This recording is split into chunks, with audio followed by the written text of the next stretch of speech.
এই তো আমি বড়লোক মহিলাটার বাচ্চাটাকে দুনিয়া থেকে বিদায় করে দিলাম। এখন আমি আমার বাচ্চাটাকে এখানে রেখে দেই। এবারে ওর উপরে ওষুধ ঢেলে কালো থেকে ফর্সা বানিয়ে দিলাম, আর বড়লোক মহিলাটার বাচ্চাটাকে নদীতে ফেলে দেই। আরে এটা আমি কি দেখছি, ছোট্ট একটি বাচ্চা তো নদীতে ভাসছে, এখনই ওকে উঠাতে হবে। এই নিন ম্যাডাম আপনার বাচ্চা। কমিশনার চলো আজকে আমরা শপিং করতে যাব।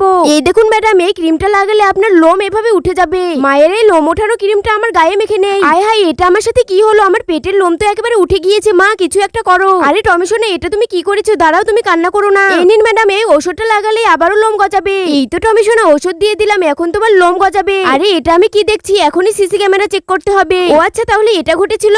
এই তুই বল, কেন করেছিস আমার সাথে এমনটা? আমার বাচ্চা কোথায়? এই তো টমির পুরো আসল রং বেরিয়ে এসেছে। আপনারা যেভাবেই হোক আমার আসল বাচ্চাকে বের করে দিন। এই নাও বাচ্চা, তুমি এই দুধটা খেয়ে নাও, তাহলে সেরে উঠবে। এই তো এখন আমার অনেক সুস্থ লাগছে। আমি এখানে কেন?